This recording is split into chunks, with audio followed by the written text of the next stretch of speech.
Blouse ஃபுல்லாக முடிச்சு வச்சுருக்கேன். அதை எப்படி சைடு பிடிக்கிறது அப்படிங்கிறத வந்து பார்ப்போம். ஒரு சகோதரி வந்து சைடு பிடிக்கிறது வந்து காமிங்க அப்படின்னு கேட்டிருந்தாங்க. இப்போ நான் அந்த ப்ளவுஸ் வந்து முடிச்சுட்டு நான் உங்களுக்கு அதை ஃபுல்லாக வச்சுருக்கேன். அதை வந்து நான் எப்படி சைடு பிடிக்கிறது அப்படிங்கிறத வந்து நான் இப்போ உங்களுக்கு வந்து ஜாயின் பண்ணி காமிக்கிறேன்.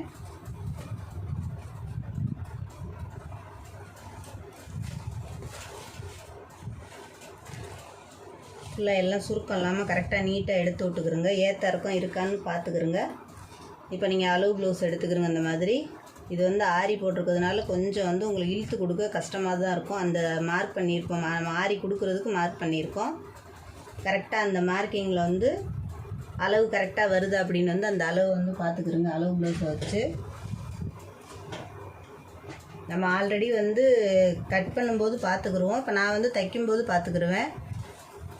இப்போ இந்த 2 அளவையும் வந்து கரெக்டாக பார்த்துக்கிறோங்க. இந்த அளவும் வந்து கரெக்டாக பார்த்துக்கிறோங்க.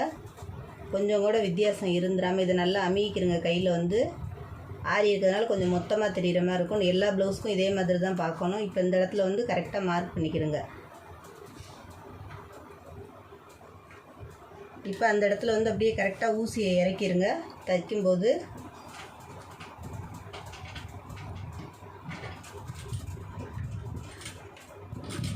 லைட்டாக அப்படியே ஒரு டேக் அடிச்சுட்டு கையை வந்து கரெக்டாக ஃபுல்லாக இழுத்துக்குங்க. அந்த மாதிரி அப்படியே ஒரு ஓரமாக அப்படியே தச்சு எடுத்துக்கிட்டாங்க. நமக்கு வந்து கிராஸ் இல்லாமல். இப்போ இந்த பக்கம் வந்து கரெக்டாக நம்மளோட ஃப்ரண்ட்டில் வந்து எவ்வளோ இருக்குது அப்படிங்கிறது இது ஷோல்டர் வந்து நான் உள்ளே வச்சு தைச்சிருக்கேன், அதனால் வந்து தெரியாது. இப்போ எந்த பக்கம் நம்ம இப்போ அளவு பார்க்குறோமோ அந்த பக்கம் வந்து திருப்பிக்கிறோங்க. இப்போ இந்த பக்கம் அளவு பார்த்தீங்கன்னு சொன்னால் இந்த பக்கம் வந்து கரெக்டாக ஷோல்டரில் வந்து இழுத்துக்கிறோங்க. இப்போ இது இப்படி தான் நமக்கு வந்து அளவு பார்க்கணும். இதை கரெக்டாக பார்த்துட்டு இங்கே நமக்கு எங்கே தேவையோ அந்த இடத்துல வந்து மார்க் பண்ணிக்கிறோங்க. நமக்கு தையல் எங்கே இருக்கோ அந்த இடத்துல வந்து கரெக்டாக ரெண்டையும் கரெக்டாக ஈக்குவலாக வச்சுக்கிறோங்க. நம்ம எங்கே மார்க் பண்ணியிருக்கோமோ அதில் அப்படியே கொண்டு வந்துடுங்க.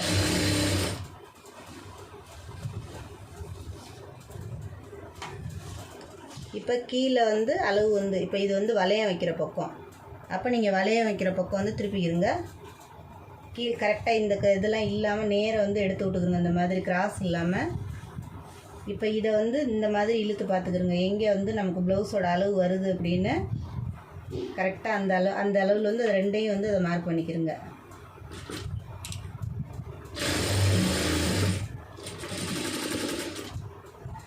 இப்போ அதை வந்து அதே மாதிரி நீங்கள் இன்னொரு பக்கமும் இப்போ நம்ம எங்கே அடிச்சிருக்கோமோ அதே மாதிரி பார்த்துக்கிறோங்க. இது வந்து ஏற்ற இறக்கம் வந்திருக்கா அப்படிங்கிறது வந்து பார்த்துக்கிறோங்க. இப்போ கையை அதே மாதிரி இந்த பக்கம் மடிச்சுக்கலாம். இந்த ஷோல்டர் வந்து கரெக்டாக சென்ட்ரு வருதான்னு பார்த்துக்கிறோங்க.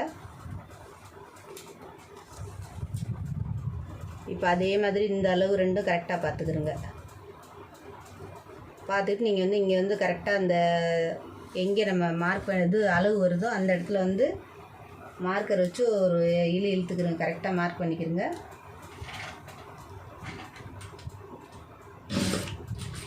கையில் கண்டிப்பாக வந்து டேக் ஓட்டிடணும்.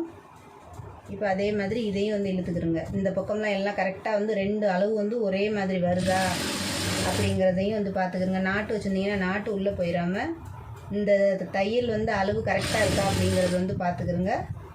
பார்த்துக்கிட்டு இதை நல்லா கரெக்டாக தெளிவாக ஃபுல்லாக அதாவது சுருக்கம் இல்லாமல் இந்த மாதிரி எடுத்து விட்ருங்க. எல்லாத்தையும் எடுத்துவிட்டு இப்போ நம்ம அந்த பக்கத்தில் வந்து ஃப்ரண்ட்டு பார்த்தோம். இப்போ இந்த பக்கம் வந்து இந்த முதுகு பகுதி இதில் வந்து கரெக்டாக இழுத்து பார்த்துக்கிறோங்க. இங்கேருந்து கரெக்டாக அளவு அப்படியே வச்சு பார்த்துக்கிறோங்க எங்கே வருது அப்படின்னு. அங்கே வர்ற இடத்துல இங்கே மார்க் பண்ணியிருக்கேன். அந்த மார்க் பண்ண இடத்துல அப்படியே கரெக்டாக தையல் வருதான்னு பார்த்து போட்டுருங்க. இப்போ அதே மாதிரி கொக்கி நம்ம வந்து கொக்கி வந்து கீழே வந்துருக்கு பாருங்கள். இப்போ அதை வந்து அப்படியே திருப்பிக்கிறோங்க. திருப்பிட்டு இங்கே வந்து மார்க் பண்ணிக்கிறோங்க. இந்த இடத்துல வந்து இது ரெண்டுக்கும்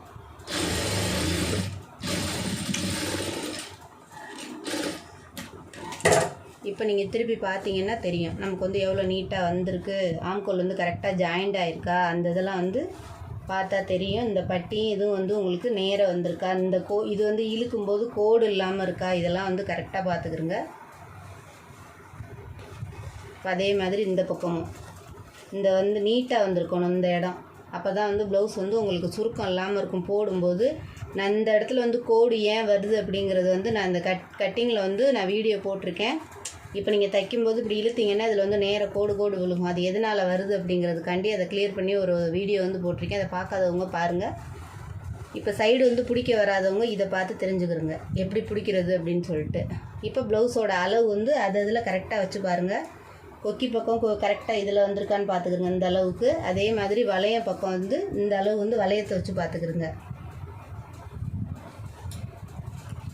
எதுக்கு நேரம் அதுக்கு கரெக்டாக வச்சு பார்த்துக்கிட்டிங்கன்னா உங்களுக்கு வந்து அளவு ரொம்ப ஈஸியாக இருக்கும் ப்ளவுஸில் வந்து அளவு எடுத்து கொடுக்குறதுக்கு. இப்போ இதுவும் வந்து இழுத்து பார்த்துக்குங்க அது கரெக்டாக நேரம் இருக்கான்னு. அதை முடிச்சுட்டு வந்து இந்த கேப்பு இந்த இடுப்பு பகுதி வந்து இந்த அளவும் கரெக்டாக இருக்கா டாட்டோடு அப்படிங்கிறது வந்து இதையும் வந்து பார்த்துக்குறோங்க. இப்போ சைடு பிடிக்கிறது அவ்வளோதான் வேலை. இதில் வந்து நான் அந்த பஃப்லீவ் வந்து எப்படி தைக்கிறது அப்படிங்கிறத வந்து போட்டிருக்கேன். ஆரியில் வந்து பஃப் எப்படி வைக்கிறது அப்படின்னு பார்க்காதவங்க அதை பார்த்து தெரிஞ்சுக்கிறோங்க. இப்போ சைடு பிடிக்க இதை வந்து சைடு பிடிக்க கஷ்டமாக இருக்குன்னு சொன்னவங்களுக்கு தான் நான் அந்த சைடு வந்து பிடிச்சி காமிச்சிருக்கேன். இதுக்கு வந்து ஆரி ப்ளவுஸ் தைக்கிறதுக்கு கண்டிப்பாக வந்து நீங்கள் வந்து ஒன் சைடு வந்து மிதி மாற்றி தான் ஆகணும். அப்போ தான் வந்து இந்த ஸ்டோன் இருக்கிறதுனால நமக்கு வந்து உடையாமல் ஒரு இல்லைன்னா இது இருக்கிறதுக்கு நம்ம தைக்க முடியாது. கண்டிப்பாக வந்து ஊசி உடஞ்சிரும். அதனால் அதை வந்து மாற்றிக்கிறங்க. சைடு மிதி வந்து மாற்றிட்டு எப்படி வருது அப்படிங்கிறத வந்து பாருங்கள். இதே மாதிரி நீங்களும் வந்து ஜாயின் பண்ணி பாருங்கள். எவ்வளோ நீட்டாக வந்திருக்கு அப்படிங்கிறது தெரியும். நீங்கள் அளவு மாத்திரம் கரெக்டாக கட் பண்ணிட்டீங்கன்னா உங்களுக்கு ஜாயின் பண்ணும்போது ரொம்ப ஈஸியாக வந்துடும். இதே மாதிரி நீங்களும் வந்து ட்ரை பண்ணி பாருங்கள். தொடர்ந்து நான் போடுற வீடியோ ஃபுல்லாக பாருங்கள். வீடியோ பிடிச்சிருந்துச்சுன்னா லைக் பண்ணுங்கள், ஷேர் பண்ணுங்கள், மறந்துடாமல் சப்ஸ்கிரைப் பண்ணுங்கள், சேனலுக்கு சப்போர்ட் பண்ணுங்கள்.